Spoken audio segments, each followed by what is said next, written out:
Talk about Amanda Seales, who had to check Shannon Sharpe. Now, I did watch the Club Shay Shay.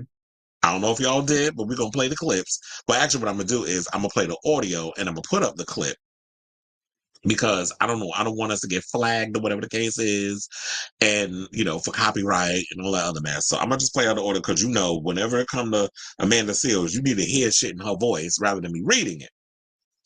So, outspoken comedian, actress, and social justice advocate Amanda Seales recently appeared on Club Shay Shay podcast and didn't hold back on a plethora of topics. It was Seales' outspokenness that made her the perfect guest to appear on Shannon Sharpe's Club Shay Shay this week, and as expected, the episode arrived with no shortage of interesting moments. At one point in the interview, for example, Seales recalled one of her first ever encounters with racism. She detailed the troubling experience which saw her get bullied and harassed by a group of non-Black peers as a child during a trip to Walt Disney World. Now, when she told this story, the people was in the comments because she said that she reflected on being called the N-word, being told she only got the opportunity because she's Black.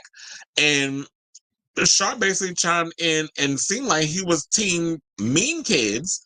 Talking about they just kids. They don't know what they doing. They hear stuff from the parents and just go off and say, all kinds of crazy stuff because kids are mean. Yes, they are. But where do they learn the shit from? They obviously learn it from the grown folks they hanging around. So you do know, because clearly, and I've always said this about Shannon Sharpe, he's never been one to have the bandwidth to handle these type of real high intellectual conversations. But the one thing I will say is that one thing he is doing that a lot of people aren't doing is he's getting these big interviews with a lot of people that go viral, and we end up talking about it.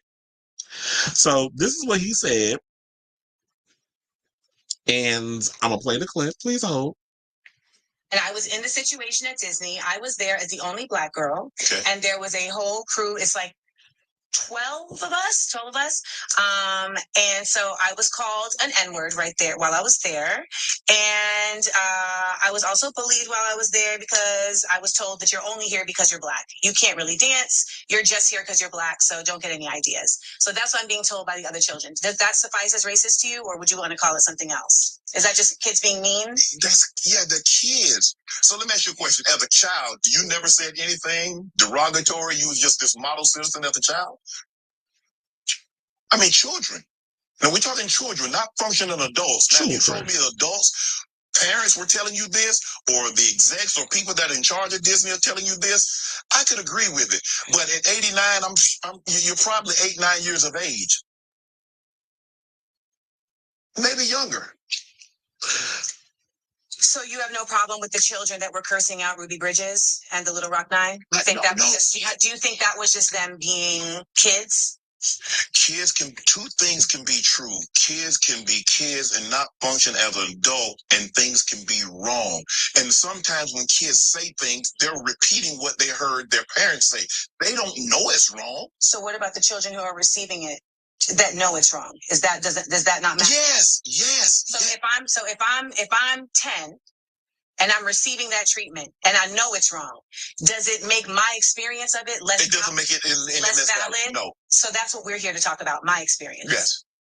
So my experience is that I experienced that and it was difficult. So that's the valid part of this. I'm not here to protect those people because it's irrelevant.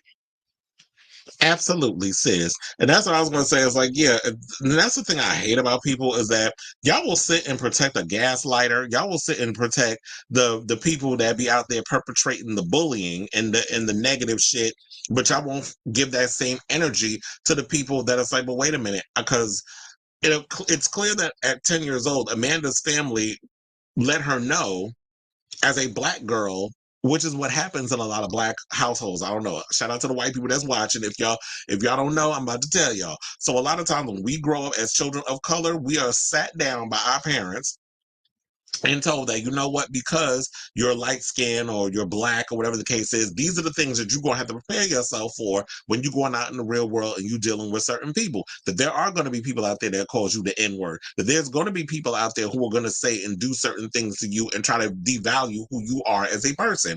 And with her at 10 years old being aware of this, we can't sit up in here and say, oh, well, these kids learned this because because of the parents or whatever the case is, or they learn about bigotry and stuff, which feeds the situation that racism homophobia, all the isms and things that's out here that is negative towards marginalized people is a taught behavior. It is a learned behavior. It's not something that you develop as a child. It's not something that's in your DNA. Nobody is born racist. Nobody's born homophobic. Nobody's born transphobic. Nobody's born a bigot. Bigotry is a taught behavior, and you are a product of when you're a child, you are a sponge. So you're absorbing all the things that you are hearing, whether it's subconscious or conscious, from other people, from the adults that you hang around, from maybe the parents of the friends that you keep, or whatever the case was. Because when I was growing up, it was like, yeah, I was sheltered in a lot of ways, and I would hear certain words and all these other stuff. Like I knew how to cuss like a sailor when I was 5 years old,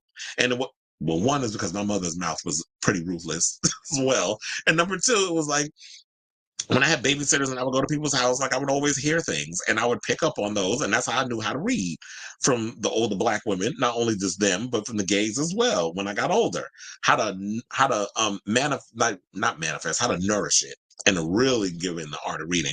But yeah, so it's just like, but when you get those white kids that go and say that racist shit to you, it's like, yeah, because of their privilege, they're not told that what you're saying is wrong, or people kind of chastise you or whatever. It's because through life, they're told they could just say and treat people whichever way they want to treat them, and it's okay. So if I'm going to sit up and say, well, what you're saying to me is wrong or whatever, she should be allowed to do that. And it's like, I shouldn't have to take it and it just be cast aside as an excuse as, oh, this is kids being kids. No, well, that's the time when you got to go and you got to tell these kids what you are saying is wrong and don't say it again. But then you also have adults that work in these schools or whatever, especially when it's like you're a kid and you're looking for that protection from some of the teachers or whatever the case is. And a lot of these teachers who align with their beliefs, be it racism, homophobia, or whatever the case is, those kids don't get that protection. The bullies are the ones who are able to just get away with whatever, while the kid who was victimized is kind of looked at as like, well, suck it up, buttercup, and deal with it. Welcome to the real world. So So shout out to Amanda for giving, for feeling how she feels and giving into what she wants to give, or like telling her story and expressing herself as she should.